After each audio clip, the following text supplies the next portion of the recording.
back to the Movement Professional. Welcome back, Dr. Richards. It's been a minute with the holidays. Yep, good to be back. Feel like I took sabbatical, but we're here now. Yeah, you had a good time in Cancun, I believe you were, Y- right? Yeah, good time in Cancun, a lot of sun, like 80s and sunny every day. Came back, flew into Philly, and it was 35, pouring Yeah, rain, a lot of turbulence. So it was like a good welcome back. yeah, it sucks. Yeah, yeah, And then it kind of sucked. you got welcome back. I think the weather was indicative of the Eagles' performance for the last 2 months. So Yeah, don't get me started. yeah, I mean, I think that's got to be one of the worst downfalls in the history of the NFL.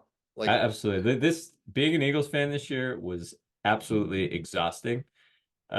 Because like even when they were winning, they were making you be on the edge of your seat until literally the last play of every game, and then to have them collapse like that, like I tried to hold on to every ounce of optimism as long as I could, and yep, it just like they just ripped it out of me. So now I don't know yeah. how to feel, and I'm just sort of relieved that I don't have to watch another game this year. That's where I'm at. Yeah, it left like the most sour taste in my Yes. mouth Yeah. after, and it was the same thing for the past 6 weeks of like, Hmm. all right, well, we're gonna fix it, and then nothing got Right. fixed. Like it was just getting worse. Yeah. Yeah, it sucked, and that game, like, it wasn't even close. It was It like a was just, mercy killing. It really like it felt like the last 2 weeks were so bad, like that it's just like, oh, okay, like this has to end. This, like they yeah, just have to like wipe the slate clean till next year. yeah. I mean, See what happens. when they lost to the Cardinals, it was bad. I was just Yeah. like, this is embarrassing, but. At least that game had like they were winning. They should have won, right? Like they just their defense Yeah, sucks. We know that, and they just couldn't stop anyone. Like that felt more consistent with their whole year. Like the games that they won, even they weren't really stopping people, but they were just scoring more. And yeah, then the last two games were just like, oh, okay, they just lost it, And yeah. so that was where like I'm at this point now where I'm relieved that I don't have to watch another game, and I'm looking forward to whatever changes are made for next year. That's Yeah. all I can The say. only the only positive I'll say from football for me the past couple weeks was watching the Cowboys get smoked. Yeah, And that that's was great. I think it's a similar feeling when the Cowboys lose to when the Eagles win.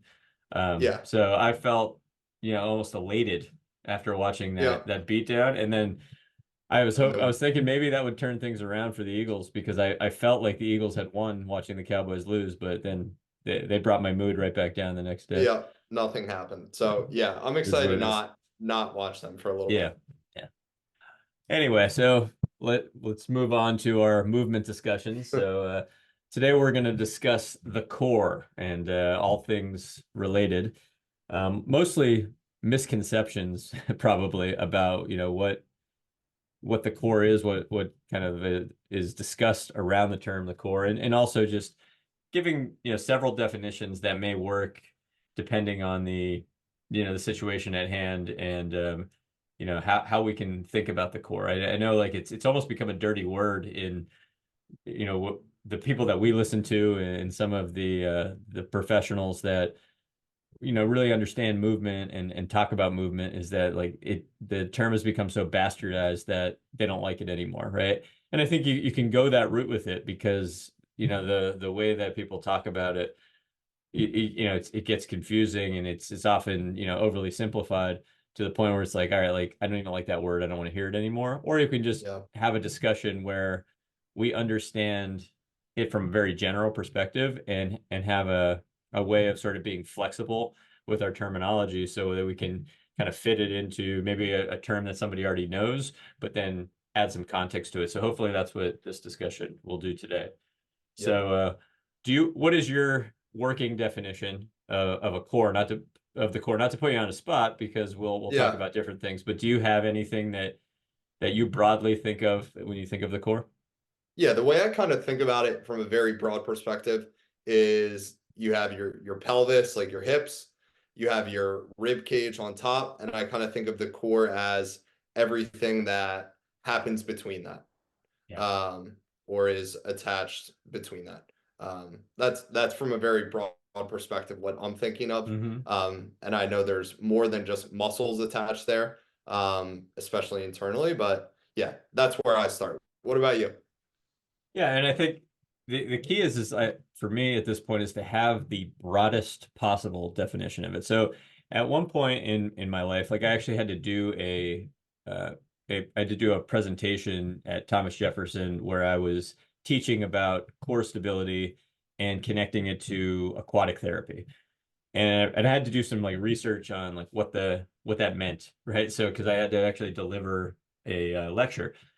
And it was just really interesting how many different ways the idea of the core was described, or stability, right? So a lot of times, like you hear stability and core, they get, you know, termed together as synonymous terms. So I remember, when I was researching that, it was just at one point I was thinking of it like it was going to be something specific with an anatomy, and I had a mentality of just like the different abs equal core. Hmm.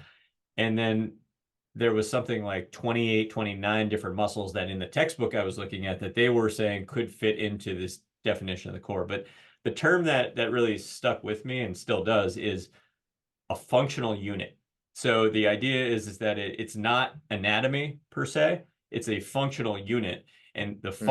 as the function changes, the definition basically has to change, right? So, and we can take it then broadly to say, instead of it being like some specific anatomy, some specific muscles, connecting to what you were saying, is it's something towards the center, right? So Hmm. proximal, anything that's more Yeah. proximal to what could be more core related, right? Hmm. So at this point, I would say I have a flexible definition, but I like the idea of the functional unit terminology and saying like, okay, how does that functional unit change depending on the task at hand? And that's what I think we'll discuss today is different methods of training will have a different way to think about the core functionally, depending on like what we're looking for out of those movement practices. And Hmm. then but the cueing will be completely different, right? The intention about how we want to use our center, our central muscles, it will be completely different. So there isn't like one way to say like, oh, you're training your core, right? Because it really depends on what your intention is and what movement you're trying to work on. Hmm. Yeah, it's kind of the foundation of everything else too. Right. I think it's like, it's involved in everything you're Hmm. doing to a certain extent. Um, and I know you talk a lot about, kind of moving from the center out, which has been helpful for me to hear too when just thinking about this concept. Yeah, and I think some of the older definitions that might still be out there, and they're not wrong. They're just sort of again like one piece of I think a broader concept is that there's musculature that is deeper in the body, right, closer to the skeleton, and then there's muscles that are more superficial, right? So I mean, really early on when in the back pain research, I would think of core stability more as the muscles that are closer to the skeleton need to be trained and not overtrain the ones that are more superficial, because that Yeah. was part of what actually the research was showing that people that are in a state of pain for longer tend to have more superficial muscle activity as a protection response. So core training meant calm down the stuff that was more superficial, train the stuff that was deeper. And the way that you did that was actually with much lower intensity type of activities. Like so you didn't have all of this extra guarding. And I think there's still a place for that, but to define that as like that's good, that's healthy, and then having anything that engages superficially is unhealthy, I think that became the problem there, where we Yeah. looked at, there's a certain response that happens when people are in pain that is protective, but then it was almost like we were afraid to strength train somebody because they would create too much of the superficial activity in the central region. And then that became this idea of like that's not core training because it was too broad, right? Like you're working too many muscles. You're not isolating the stuff that's deeper. That's where I think a misconception has been. And again, that there might be time for that, but it almost becomes, like we don't have to call it core training. We can just call it like sort of inhibition work or something along those lines. And I think that's why people get irritated by terminology after a while because it ceases to have a meaning because the meaning is so flexible and broad. Yeah, I agree. And I think like along those lines of kind of talking about being able to activate or activate the deeper muscles, inhibit the more superficial ones. It's like, well, who has potentially the more, and this is a simplistic argument, but like Hmm. who has the more quote stable core? Like someone who can lie on their back and do like a bracing technique effectively while without activating their superficial musculature, or like a CrossFitter who can go on a GHD and do like 50 GHD Right, sit-ups and like they're fine and right. like they don't have an issue. I just think it's there, like you said, there's a time and place for it. Yeah, But I think to demonize certain musculature or movements is short-sighted and kind of like robs people of function, robs right, patients of gaining higher function. right. So, what I'd like to do today is like go through a couple different topics that connect the core to other terminology that, we've actually talked about in other podcasts, but also fit into the fitness world, the movement world, and then give some examples of how we might think about core training and what looks like better stability, better control. Control is probably a better word than stability, I think, when we're looking Yeah, at it's a more flexible term, right? And I think it yeah, also fits in. If we think about stability, a lot of times we think about non-movement, like holding a still position, which there's time for, but it doesn't blend into more dynamic movement and what that might look like. yeah. So, the first thing we'll look at, and I think this has become really important to me and makes the whole idea of core make a lot more sense. And just even like where I would feel musculature or where my patients respond that they feel like muscles working is when I start to focus on posture first. And posture has become another dirty word in the fitness world Yeah. because of things we've talked about in other podcasts, but that, there's this idea that there is a right posture and that if you're outside of that posture that you're going to hurt yourself. Well, that's not what we're talking about right now, but having some type of standard for posture when we're thinking about movement, I think is quite useful. And I think if we start with that, oftentimes this idea of maybe head over rib cage over pelvis, and just say like, okay, that's a standard we're going for, and then we're assessing either our movement or our patients or clients' movement and seeing, okay, like you're not at that standard right now. What if we don't talk about your core or tightening anything, but we just say like, what would be involved in getting you closer to that standard? And oftentimes when you do try to get people closer to that postural standard, whether you're using props like a wall, you're using the ground even sometimes, but the cues to get closer to that standard often engage muscles that would be considered core muscles or an area that would be felt at like the core, right? So you may feel it in the lower belly. You may feel it also maybe somewhere across the belly and back, right? You might start feeling some things down into the high hip muscles, right? But it would be typically you're feeling things more centrally when you start making adjustments to posture that gets closer to a standard of a stacked position.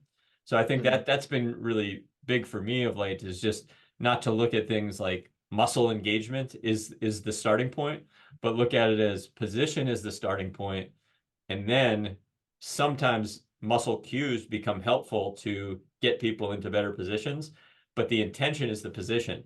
And then that also then talk or turns up or turns down the intensity depending on what's the purpose of that position in any moment. If it's just standing up or if it's just sitting, then we want the intention or the tension in the muscles to be pretty low, right? If it's all right, hold that posture while you're trying to do a heavy squat or a heavy deadlift. Now we want that tension to be high because we know that the load is going to knock you out of posture as soon as it you put it on your shoulders or you try to pick it up from the ground, etc.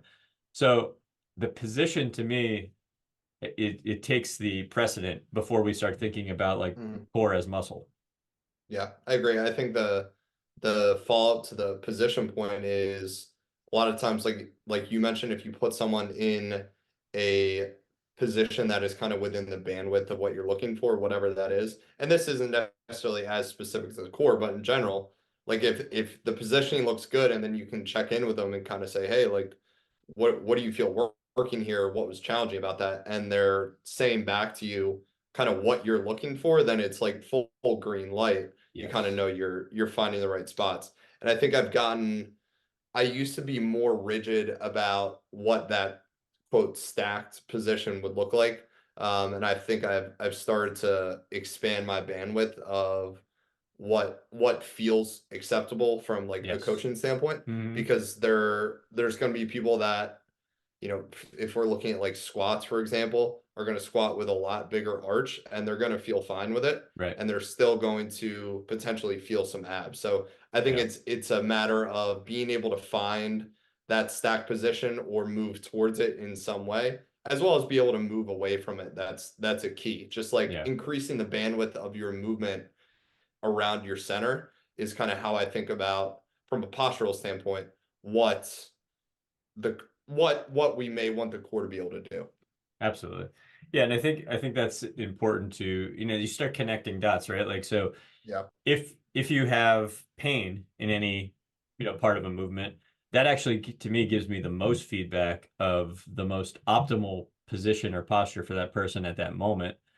And oftentimes it can, again, cue somebody to feel things that feel like core work in the moment that they would be having pain. So I just had a patient today, and what we were working on is just trying to basically take her through like a normal fitness circuit, but just a very like slow motion, like allowing her pain to dictate what we could do in any one moment.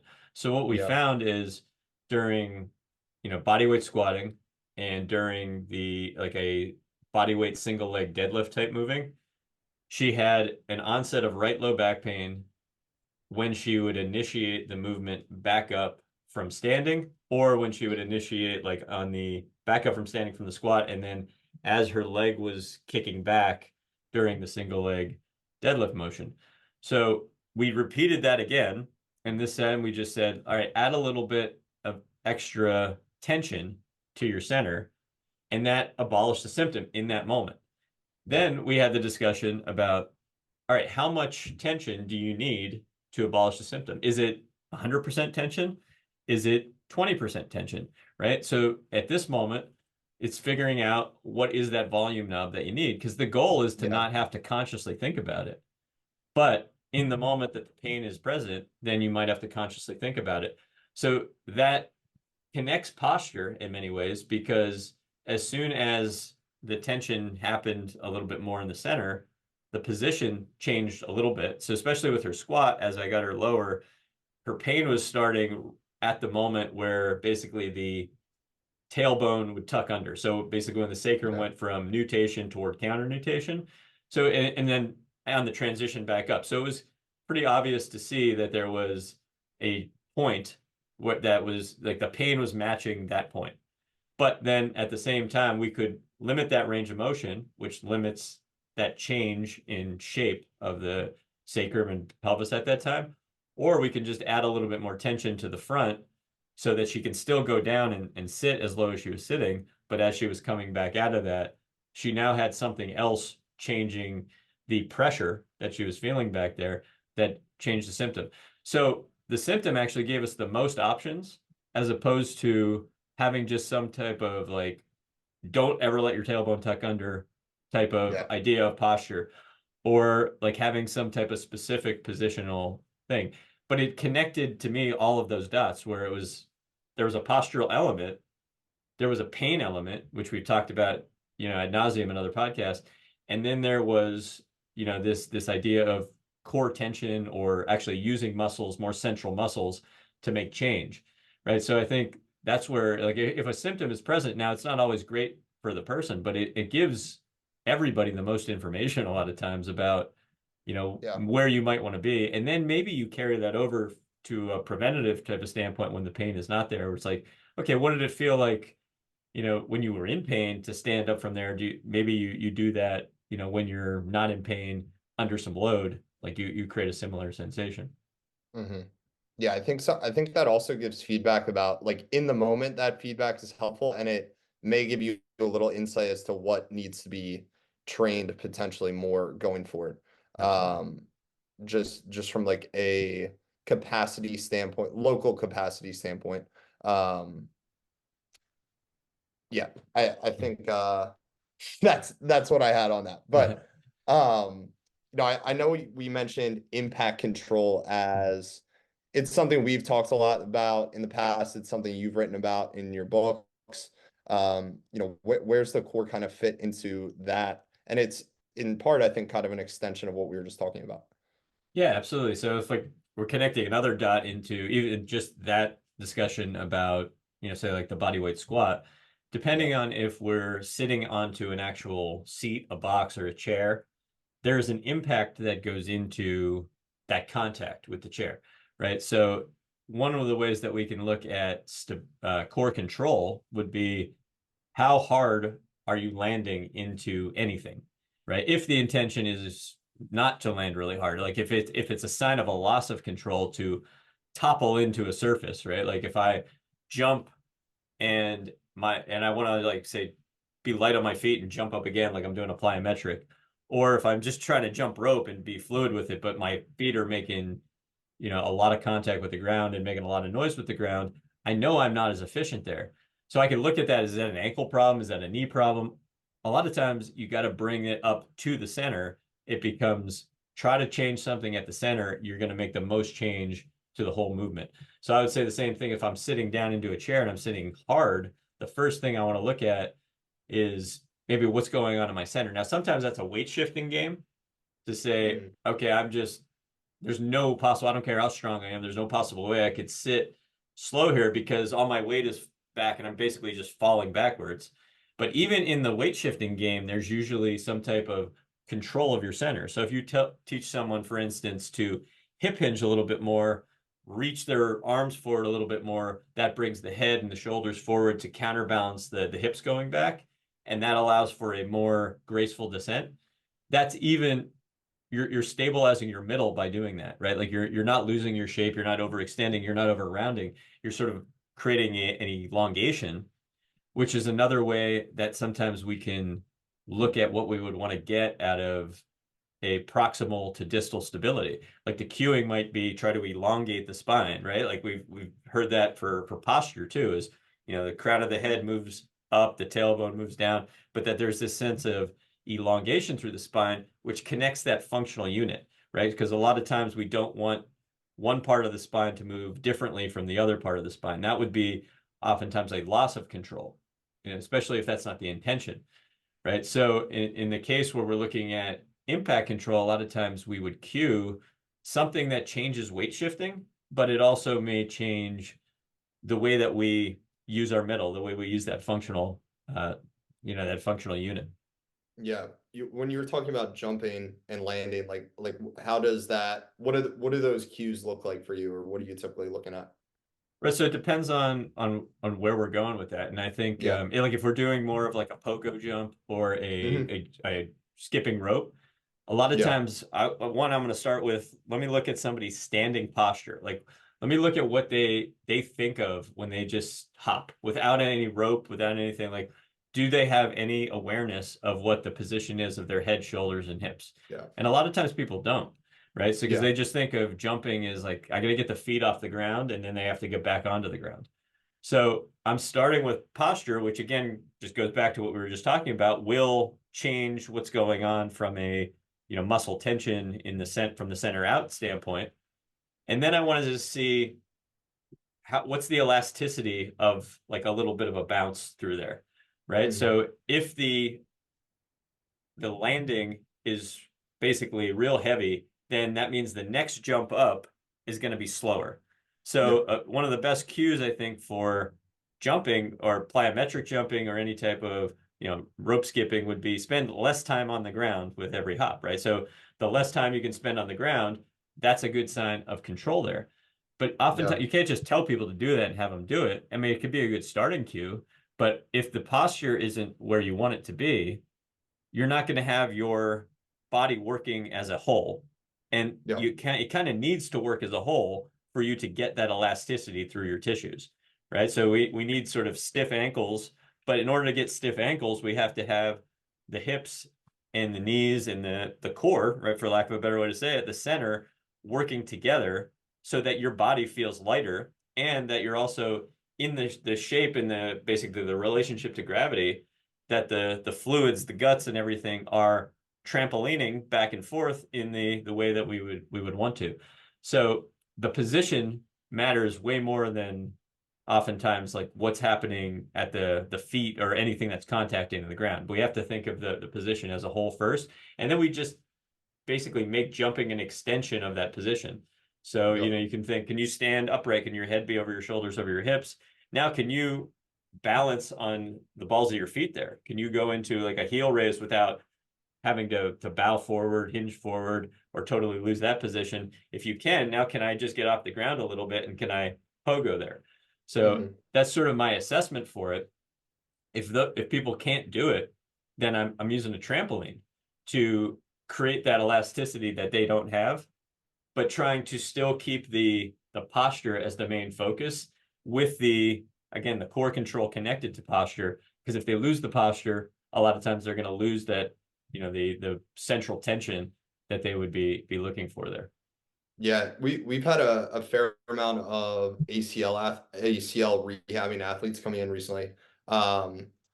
And just kind of an extension of that pogo hop discussion is like a common test for ACL return to sport is that triple jump, single leg hop test where you're jumping forward 3 times on one leg, trying to land, and talking about a loss of posture.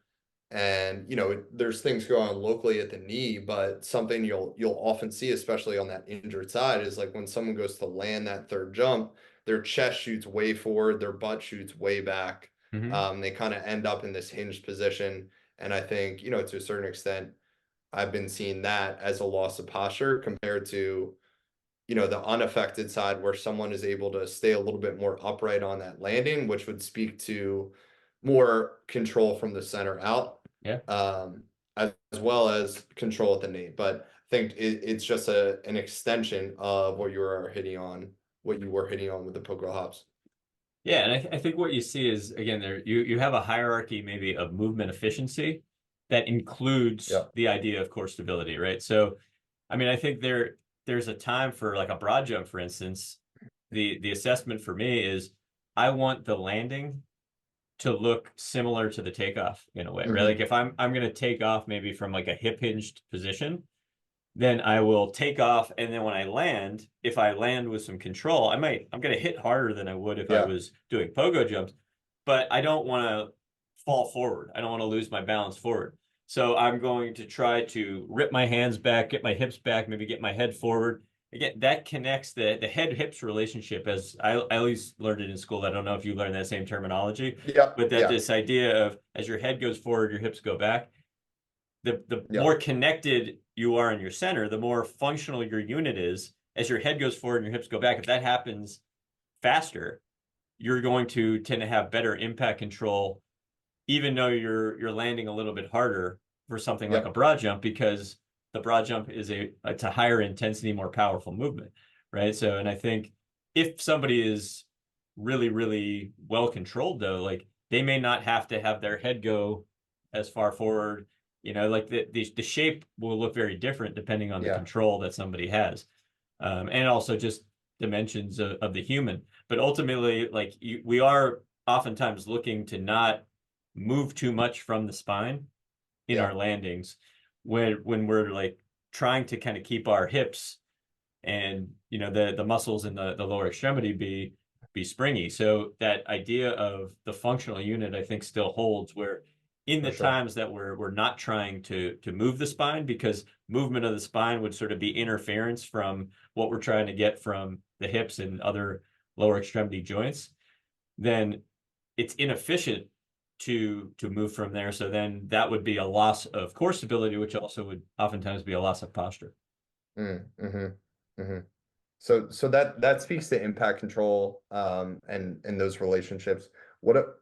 What are you thinking? Are you doing anything to actually assess someone's strength of their core, in a traditional sense? Yeah, I think when we talk about core strength, we also are just looking at what does it look like to be strong, right? So now we're going to take this idea of the functional unit and say, let's look at the movements that we would, traditionally say someone is getting stronger performing, and what is our posture looking like, or what is the, postural control that we're able to maintain while we're doing these things. So the easiest way to look at strength training, I think, like absolute strength training, would be thinking of the powerlifting movements, which would be deadlift, back squat, and a bench press. Now, each of these have different techniques to them, but there's usually a posture or a shape that you want to maintain while you move the object, right? While you move the barbell, right? So if the barbell breaks your position, the barbell wins. Now, eventually, like there's a fight. Like if you're doing your max effort, the barbell might have won a little bit, and then you're fighting back with your posture to try to eventually, if you're doing a deadlift, get to the top. If you're doing a squat, to stand up. So your posture won't always look perfect, and it certainly doesn't need to look perfect. And I would say if it does look perfect, you're not really lifting that heavy. But there's always a fight for the position, and the fight for the position is connected to the stability of your center, right? Or the control that you have in your middle. Now, how we train that though is completely different than how you train what we were talking about with like pogo jumping or, powerful type movement. So it's all core to me, but it's just, again, it starts with the movement practice. It doesn't start with the isolated anatomy. Yep. Now, I think there's some times where we can look at what is somebody missing when we're doing the broader movement. So if somebody's deadlifting and they can't hold their position as they go through like the hard part of a deadlift, they start to get bent over by the weight. Well, maybe we could put them into something that is a little easier, that they can focus on holding that shape, holding that posture, like working on the breath and the breath dynamics, and how the breath dynamics will actually be a huge part of being able to hold the shape that they want to hold while they're under loads. So we could do that in what looks like a plank. We can do that in what looks like a bird dog or a quadruped position. But it has to go back to the harder thing, right? Like, and I think what a bird dog looks like for somebody who has back pain should look very different for somebody who, like, we're actually trying to teach them how to create intra-abdominal pressure for a back squat or a deadlift, right? But ultimately, you might call it the same thing, but we would talk differently about the breath. We would talk differently about the tension, depending on what we're trying to progress toward. Yep. I think too, it's something that's position dependent. We see a lot of people that have a fairly extensive training history. And I think from like a traditional strength training standpoint, a large portion of core strength is trained through bracing and maintaining position under load. And we've actually found that like being able to, or these people tend to actually struggle being able to move in any direction outside of that Right. one position, Right. where they kind of look like a walking fridge. And it's like, okay, they can you squat 600 pounds, but like you ask them to do a Jefferson curl or some type of rotation, and it's like they can't even do it. Right. And I think that's where it's important that we look at this very broad range of functions of movement, of being able to withstand and hold steady against external load, and also being able to move with it while holding other parts of the body still. Absolutely. I mean, I think like there'll be two things to bring up there. So it's like when we're looking at those that are very good at bracing or have been taught to brace, and they think about core stability and bracing as synonymous terms. And like bracing, if you're not familiar with that term, is just basically like trying to create muscle tension, as if like someone was trying to punch you in the stomach and you're not allowing that anything to come forward, but you're using abdominal tension, you're using muscular tension to create that brace. Well, bracing would be even one side of the discussion when we're talking about creating strength and stability, even under the heaviest loads, right? So bracing to me is like the breath hold or the exhale side of the discussion when it comes to creating core tension, where intra-abdominal pressure would be the inhale side of the same coin, if that makes sense, right? So let's just say somebody's deadlifting and they're going to take one breath, at some point through this movement.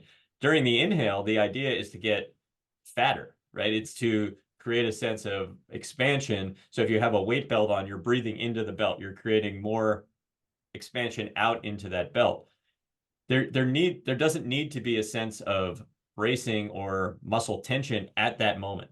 At some point, there will need to be a sense of creating some muscular tension there, but ultimately, like your goal is to stay fat, to stay expanded. You Yeah. don't want to get dented by the load, right? So your goal is to stay wide into the belt as much as possible, but there will be some muscle contraction that has to take place along with that expansion that you had during the inhale. So that is a very specific, thing that you're trying to work on.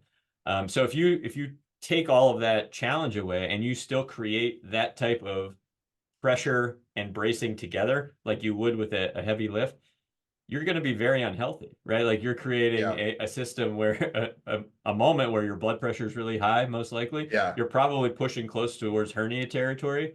All right. So there's going to be just, we have to have another strategy basically for Yeah. living your life, but also just for doing other type of activities. So I think like, looking at any type of purposeful tension as the whole story around the core is what becomes a huge misconception, right? Because the most stability that we can create around our spine is usually during the inhale by creating more intra-abdominal pressure, right? So some Yeah. people will get to the point where they are afraid to breathe in because it makes them a little fatter, or when they're tensing, they're constantly drawing in, and that Yeah. becomes a very inefficient strategy for creating stability. So I think that idea of tension and like active muscle tension around the middle as being what's desirable is I think what needs to change, and just say, no, it's really dependent on what's useful. And what's Yeah. useful is very different. But I guess the common thread is that we're talking about dynamics of the center. Yep. Yep. And we've talked a little bit about the train changing in strategies in the past about like going for a 1 rep max lift Mhm. versus like cycling a barbell. And that, yeah, being able to express this again, it's like a range. Being able to express this range of strategies is kind of what I think of as health. Right. Um, so I guess that's kind of bracing a little bit, and you start talking about breathing within that, and I know it's something you talk a lot about in general with your clients, I think. What is your take on that from kind of a resting standpoint of if you're working on someone's core, or just helping them understand the positions of standing or sitting at rest, what are you telling them to think about with their breath, if anything? And I guess it depends on like again where we're starting. I think the most Yeah. important thing is there access to the breath like in the location that you want it to be, right? And so I think the first thing that I usually see as a deficit for patients, and I'm sure you see something similar, is that when you ask them to maybe breathe in an area that you would want them to breathe, they can't do it, right? So they have a default mechanism for breathing that Hmm. maybe up in the neck, right? So it might be very paradoxical where when you inhale, instead of the abdomen and lower rib cage going toward expansion, instead it goes towards compression, and then the neck and the shoulders start to ride up. So being able to change that breathing style and say, okay, like let's see where can you create more expansion than you currently can. Can we get you to expand down lower? Can we get you to move your rib cage? Can we get you to create more of that anterior posterior movement up higher in the thoracic spine? And that doesn't happen all at once, but I think Yeah. that's a starting point no matter what we're talking about, because no matter if it's high tension or if it's low tension, where we want to breathe from, like, will sort of be the same. Like the location at least Yeah. should have a similar cascade of events. So if we can get that, then we can turn the throttle up or down on tension. But Yeah. that's where I'm usually starting with people, and then trying to get a sense of if they can get more expansion on that inhale, now they have more opportunity to create more intra-abdominal pressure. And I think that is one of the most important factors when we're thinking about that midline or central stability is, can you get the inhale to drop the diaphragm in a way that creates pressure on the internal organs that becomes this intra-abdominal pressure, which has been researched, I think, pretty thoroughly to show that it has the most of like positive effect on stability of your spinal segments. So that's where I would start. And then on the exhale, if I'm trying to relax, a lot of times you're just allowing that expansion that you created to sort of recoil back to a natural state. And usually that means for patients that it's you have to be able to breathe out longer than they currently are. You're Yeah. moving someone away from hyperventilation. And that's, Hmm. there's many reasons for that, but I think the most practical reason is just it gives you more time to actually pay attention to what you're doing. Right? If you find somebody's hyperventilating and it's like there's one breath per second, you don't have any time to change anything. Yeah. It's in and out, right? So if now you get a 5 second inhale, like you get 5 seconds to expand, you can hold that expansion for about 5 seconds. You can breathe out for 5 seconds plus. You actually have time to make change to that. You have time to make change to the body, right? It gives you much more control, and you usually feel like, your affect comes down a little bit. Yeah. If you're anxious, it brings everything down. So now you have more control, and then you can do stuff from there, depending on what the intention of the activity is.